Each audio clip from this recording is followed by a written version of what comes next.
Assalomu alaykum barchaga.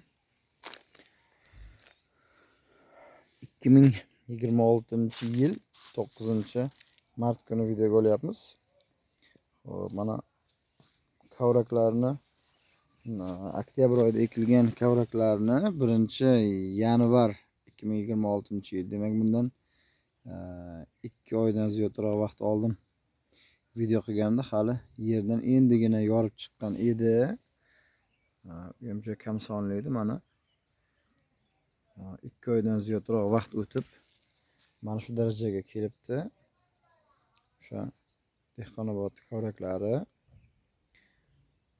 Hop, jami 7 qator 1-yanvarda olingan videoni yuklab qo'yganman. Hop, 3-ikkida 2ta qatori o'talgani yo'q. Bu agatlar o'tab chiqildi.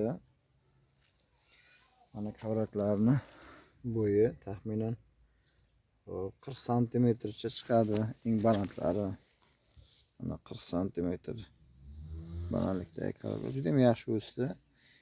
Mana shu masofaga, hajmdagi joyga 2,5 mingta ekkan edim. Taxminan o'zimda taxminimcha 95%lar, balki undan sal ko'proq oldi, o'sdi. Qandaydir 3-4% pateriya bo'lmasa, qolgani juda ham yaxshi o'sdi.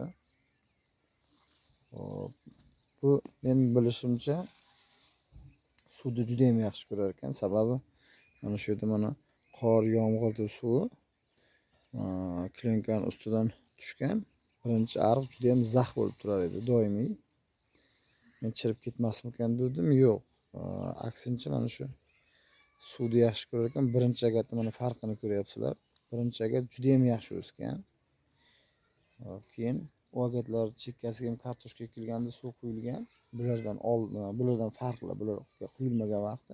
Shuning uchun u ikki agat ham juda ham yaxshi o'sgan. O'rtadagidan ko'ra farqliroq.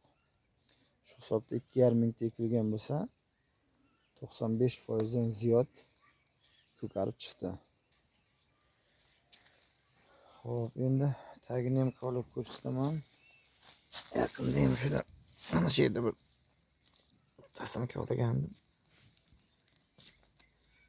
Xo'p.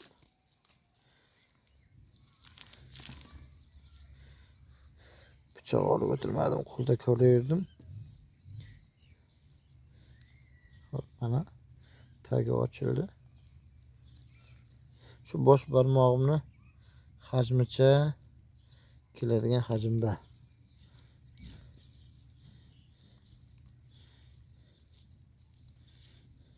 Endi agar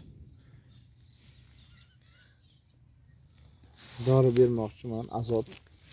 Sababi boshqa ekinlarda ham hosilni katta qilish uchun azot berilardi. Endi karbamid bersam, palak o'sib ketadi buni.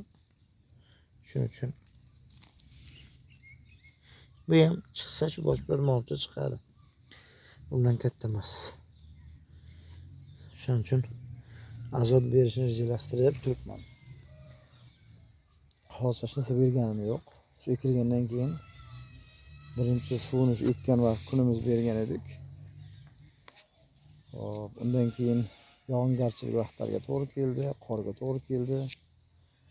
Bundan mana hozir 9-mart bo'lsa, mart oyining boshi juda ham yog'ingarchilik ko'p bo'ldi. Undan oldinroq lekin suv sagan ekan, mana yorilgan yerlar ko'rgan bo'lsangiz, mana ko'ring.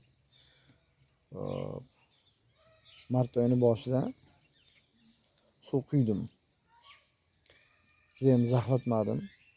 Oxiriga band solib qo'yganman agatlarni oxiriga.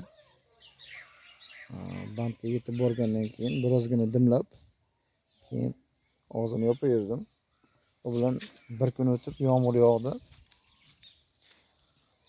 Shundan beri mana hafta davomida juda ham yog'ingarchilik ko'p bo'lyapti. Yomg'irni yaxshi ko'rar ekan. Orada kun ochiq bo'lgan vaqti, sababi yomg'irdan keyin bir kun, 2 kun ochiq bo'lgan vaqti birdan 5-10 santimetrcha barg o'sdi. Qo'shimcha barglar chiqdi. O'shandan bildimki, yog'ingarchilikda suvni ham yaxshi ko'radi, lekin quyoshni ham yaxshi ko'radi. Mana yana ham qo'shimcha nimalarda qiladigan bo'lsam yoki o'zgarishlar bo'ladigan bo'lsa keyingi videolarda qo'yib boraman.